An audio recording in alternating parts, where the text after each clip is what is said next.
We will start with a general definition of business intelligence. Here we viewed business intelligence as tools and techniques to turn data into meaningful information. We are looking here at two processes where BI can be viewed as first number a process, which is methods used by the organization to turn data into knowledge. This is more specific of the process itself on doing the business intelligence, or sometimes we call this analytics.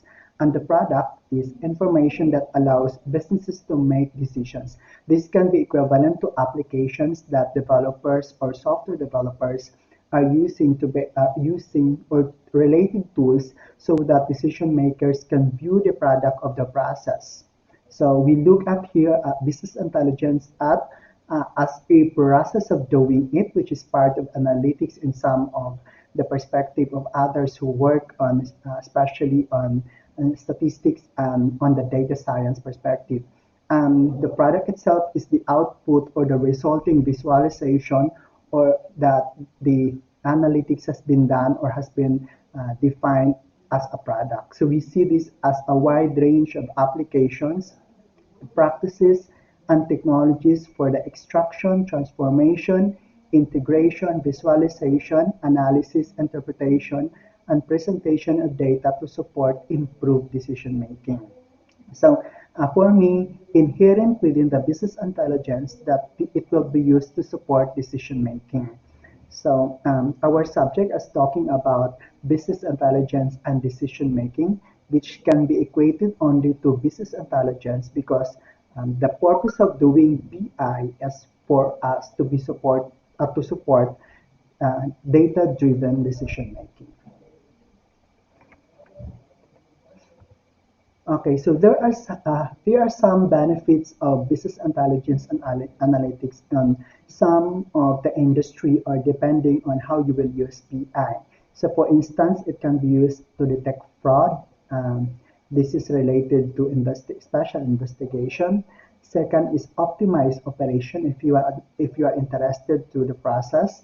And this is duplicate. Increase sales is, of course, if you're in sales, and reduce cost depending on the company. You can read the entire description on this video. You can pause the video to look at the details. So it's not always automatic that we can get benefit from business intelligence. So there are components required to implement an effective BI. Number one is solid data management. That means that the organization has already a practice of data gathering, and depending on the purpose of business intelligence, solid data management also requires organization to have a big data warehouse, or that different processes of the organization are already following proper data management or gathering data in each process. Let me give an example for this one in IIT. There are documents is very hard to trace sometimes because in the previous experience we are recording this through logbook. So it means that if you want to study data management in IIT, it's very hard for us to implement business intelligence as a concept to solve that problem because we don't have solid data management. Solid data management assume that most of the data are already on the digital format, and there is already a structure on how it will be stored as well as how it will be later be anticipating analysis if it's not yet implemented in the organization. One very good example of a solid data management is the ESMS. But although there are problems, or there are data preparation problems in doing the analysis, but at least all transactions has been basically recorded in digital form. Second component is the data scientist. Okay, for data scientists, this includes the people needed in order for the business intelligence to push through within the organization. So the people involved is necessary for us to analyze what the management needed or in the needed business intelligence support need by the organization in each level. Although majority of the need would be requires the need for BI would be coming from the middle and top management, but data scientist support is necessary to realize information into actionable knowledge. Third is strong commitment to data-driven decision making. You might have a solid data management, or you have a good people or set of people that will support analysis of your data. But if your decision makers of the or the top and middle management will not use the decision, the commitment to use business intelligence would be futile. So, what is these three, according to the book, is that these three components are a major, are necessary components to be able to implement an effective business intelligence. I will repeat, solid data management is about digitized data within the organization stored in an organized manner, including infrastructure that support data management, such as procedures and processes within the organization. Second, data scientist, this pertains to people involved in the effective use of BI. And lastly is commitment to data-driven decision making. Example of let me give an example for this one. In business intelligence, for instance, if you want to use data as a basis for decision, let me give me an example of cases in IIT. For instance, if we offer CCC 101, which is basic programming course, we will ask how many sections should we open to accommodate the number of students expected to take the subject. If we will go into we have a commitment on data-driven decision, we can use the previous history or existing data to help us decide rather than just our hunches or our what we used to or in decision making, or just our intuition or estimates without looking at the existing data of the organization.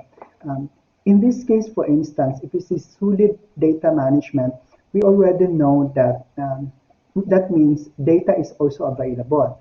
And if we see on that case, data scientists also are present. That means they are already available to analyze the data.